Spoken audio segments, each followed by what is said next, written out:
And we are now on chapter 35 of Pride and Prejudice. Elizabeth awoke the next morning to the same thoughts and meditations which had at length closed her eyes. She could not yet recover from the surprise of what had happened. It was impossible to think of anything else. And totally indisposed for employment, she resolved soon after breakfast to indulge herself in air and exercise. She was proceeding directly to her favourite walk, when the recollection of Mr. Darcy's sometimes coming there stopped her, and instead of entering the park, she turned up the lane, which led her further from the turnpike road. The park paling was still the boundary on one side, and she soon passed one of the gates onto the ground. After walking 2 or 3 times along that part of the lane, she was tempted, by the pleasantness of the morning, to stop at the gates and look into the park. The 5 weeks which she had now passed in Kent had made a great difference in the country, and every day was adding to the verdure of the early trees. She was on the point of continuing her walk when she caught a glimpse of a gentleman within the sort of grove which edged the park. He was moving that way, and fearful of it being Mr. Darcy, she was directly retreating. But the person who advanced was now near enough to see her, and stepping forward with eagerness, pronounced her name. She had turned away, but on hearing herself called, though in a voice which proved it to be Mr. Darcy, she moved again towards the gate. He had by that time reached it also, and, holding out a letter, which she instinctively took, said with a look of haughty composure, "I have been walking in the grove some time in the hopes of meeting you. Will you do me the honour of reading that letter?" And then, with a slight bow, he turned again into the plantation, and was soon out of sight. With no expectation of pleasure, but with the strongest curiosity, Elizabeth opened the letter, and to her still increasing wonder, perceived an envelope containing 2 sheets of letter paper, written quite through, in a very close hand. The envelope itself was likewise full. Pursuing her way along the lane, she then began it. It was dated from Rosings at 8 o'clock in the morning, and was as follows: "Be not alarmed, Madame, on receiving this letter, by the apprehension of its containing any repetition of those sentiments, or renewal of those offers which were last night so disgusting to you. I write without any intention of paining you, or humbling myself, by dwelling on wishes which, for the happiness of both, cannot be too soon forgotten, and the effort which the formation and the perusal of this letter must occasion should have been spared, had not my character required it to be written and read. You must, therefore, pardon the freedom with which I demand your attention. Your feelings, I know, will bestow it unwillingly, but I demand it of your justice. 2 offences, of a very different nature, and by no means of equal magnitude, you last night laid to my charge. The first mentioned was, that regardless of the sentiment of either, I had detached Mr. Bingley from your sister, and the other, that I had, in defiance of various claims, in defiance of honour and humanity, ruined the immediate prosperity and blasted the prospects of Mr. Wickham. Wilfully and wantonly to have thrown off the companion of my youth, the acknowledged favourite of my father, a young man who had scarcely any other dependence than on our patronage, and who had been brought up to expect its exertion, would be a depravity, to which the separation of 2 young persons, whose affection could be the growth of only a few weeks, could bear no comparison. But, from the severity of that blame which was last night so liberally bestowed, respecting each circumstance, I shall hope to be in future secured, when the following account of my actions and their motives has been read. If, in the explanation of them which is due to myself, I am under the necessity of relating feelings which may be offensive to yours, I can only say that I am sorry. The necessity must be obeyed, and further apology would be absurd. I had not been long in Hertfordshire before I saw, in common with the others, that Bingley preferred your eldest sister to any other young woman in the country. But it was not till the evening of the dance at Netherfield that I had any apprehension of his feeling a serious attachment. I had often seen him in love before. At that ball, while I had the honour of dancing with you, I was first made acquainted by Sir William Lucas's accidental information that Bingley's attentions to your sister had given rise to a general expectation of their marriage. He spoke of it in a certain event, of which the time alone could be undecided. From that moment I observed my friend's behaviour attentively, and I could then perceive that his partiality for Miss Bennet was beyond what I had ever witnessed in him. Your sister I also watched. Her look and manners were open, cheerful, and engaging as ever, but without any symptom of peculiar regard, and I remained convinced from that evening's scrutiny that though she received his attentions with pleasure, she did not invite them by any participation of sentiment. If you have not been mistaken here, I must have been in error. Your superior knowledge of your sister must make the latter probable. If it be so, if I have been misled by such error to inflict pain on her, your resentment has not been unreasonable. But I shall not scruple to assert that the serenity of your sister's countenance and air was such as might have given the most acute observer a conviction that, however amiable her temper, her heart was not likely to be easily touched. That I was desirous of believing her indifferent is certain, but I will venture to say that my investigations and decisions are not usually influenced by my hopes or fears. I did not believe her to be indifferent because I wished it. I believed it on impartial conviction, as truly I wished it in reason. My objection to the marriage were not merely those which I last night acknowledged to have required the utmost force of passion to put aside. In my own case, the want of connection could not be so great an evil to my friend as to me. There were other causes of repugnance, causes which, though still existing,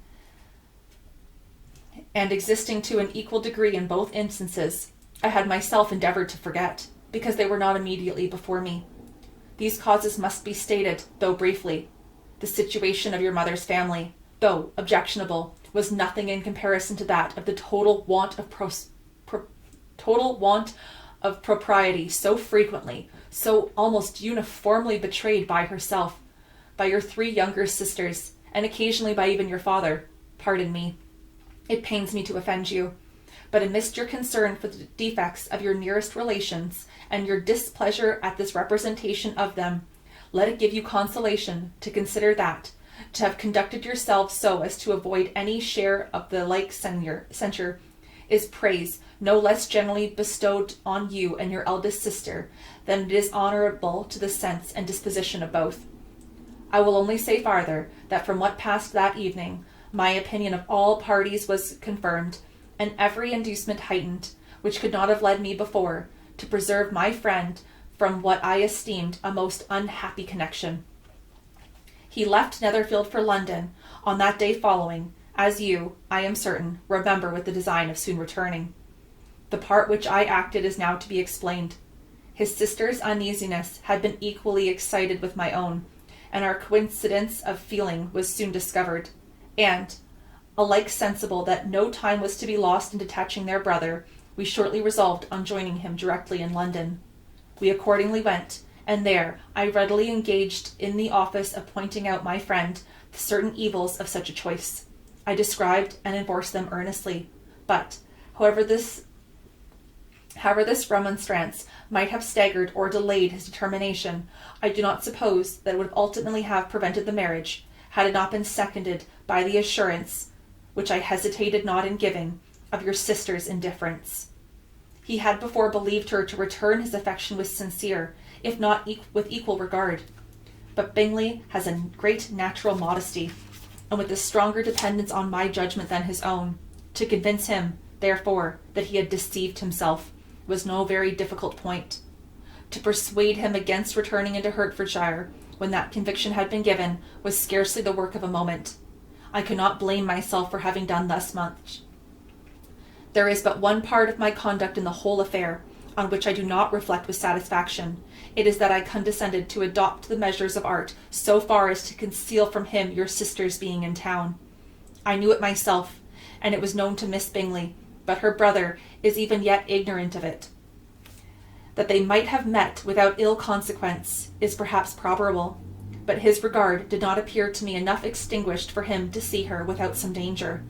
Perhaps this concealment, this disguise, was beneath me. It is done, however, and it was done for the best. On this subject I have nothing more to say, no further apology to offer. If I have wounded your sister's feelings, it was unknowingly done.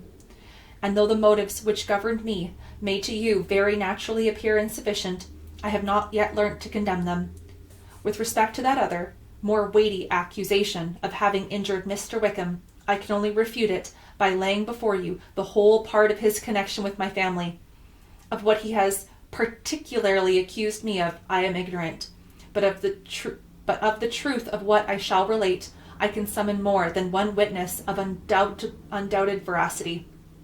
Mr. Wickham is the son of a very respectable man who had for many years the management of all the Pemberley estates, and whose good conduct in the discharge of his trust naturally inclined my father to be of service to him, and on George Wickham, whom was his godson, his kindness was therefore liberally bestowed.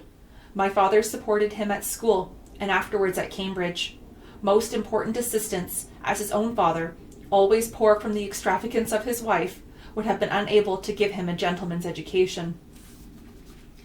My father was not only fond of this young man's society, whose manners were always engaging, he also had the highest opinion of him, and hoping the church would be his profession, intended to provide him in it. As for myself, it is many, many years since I first began to think of him in a very different manner.